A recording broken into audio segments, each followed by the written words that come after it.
you were going to be an international superstar? I still don't feel like one. How's that possible? I just don't.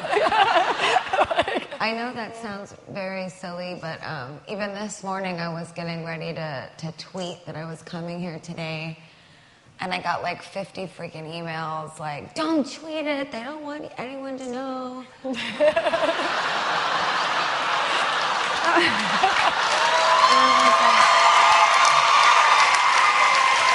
That was for your security. Yeah, well, I guess they were worried for security, but I said, I need to market my record. People need to know where I'm gonna be, and so everyone was saying, well, they know you're gonna be there, just don't tell them when.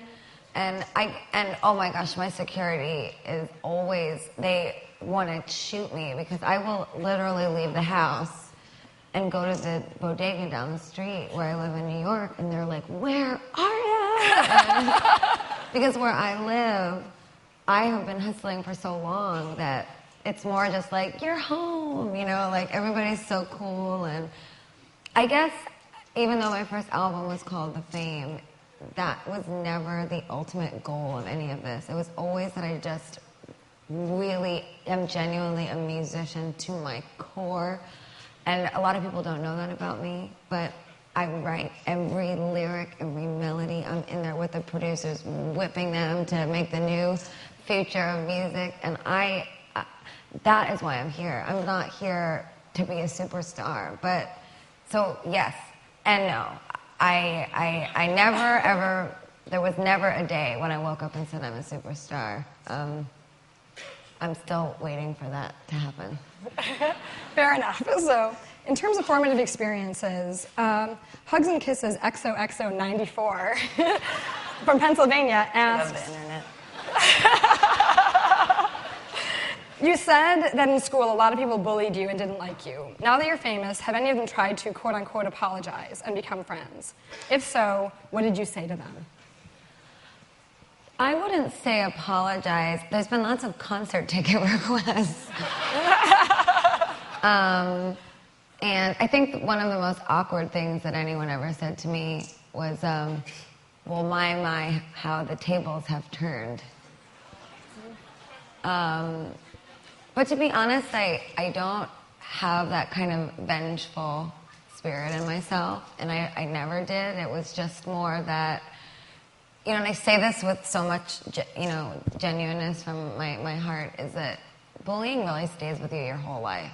And it really, really never goes away. And I know you're using words like superstar and most Googled and billions of YouTube videos, but I was never the winner. I was always the loser. And that still stays with me. And do I want to stick it to anybody? No. I just want to make music. So, yeah.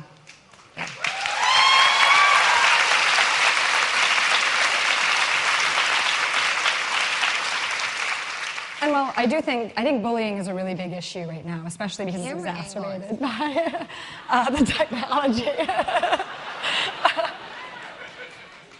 So I'm listening. And so I imagine that Born This Way is a little bit about being yourself and how to overcome bullies. And I don't know if you want to talk a little bit. A little bit. Yes. What's so funny when I put that song out, because everybody was like, oh, the lyrics are so literal. And I'm like, yeah. When you get bullied, you kind of try to, there's almost this like emotional poetry that you go through in high school. Oh, well, someday, and you just kind of try to hide from it and be the bigger person. But Born This Way is about saying, this is who I am. This is who the fuck I am.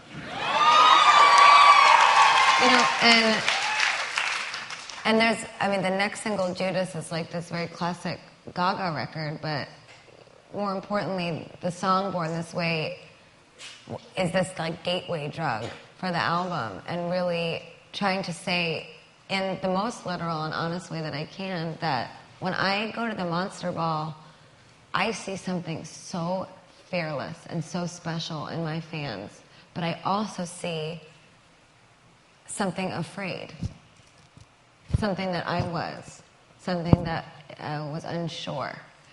And I really encourage people to look into the darkness and look into places that you would not normally look to find uniqueness and specialness, because that's where the diamonds are hiding. I think that's a wonderful message.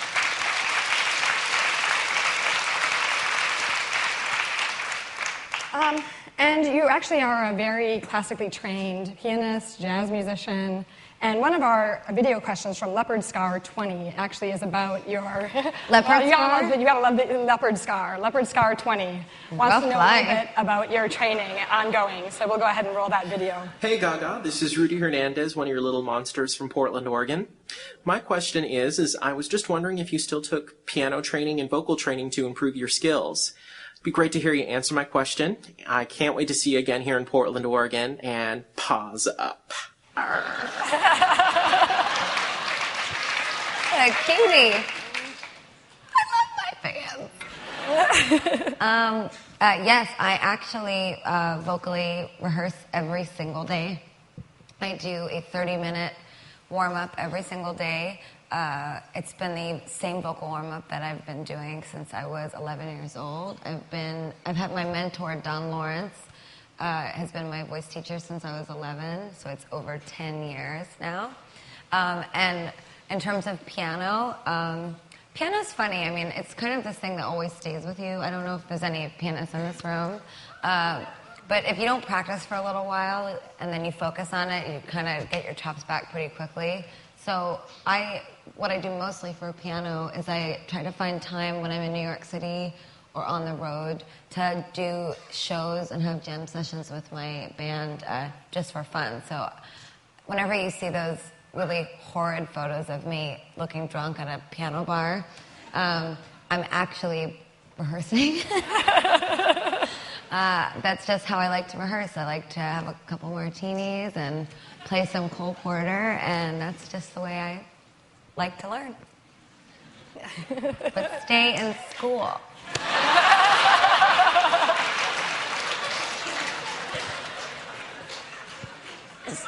So changing gears a little bit, I actually have a confession to make.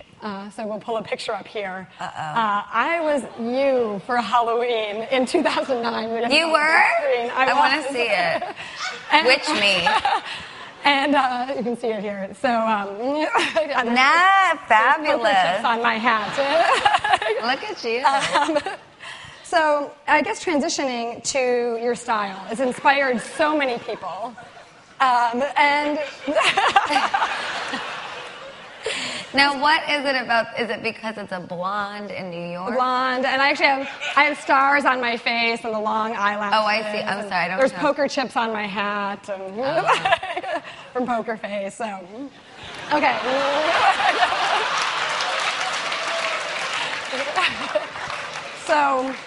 So many people, beyond just me, millions of people have been inspired by your style.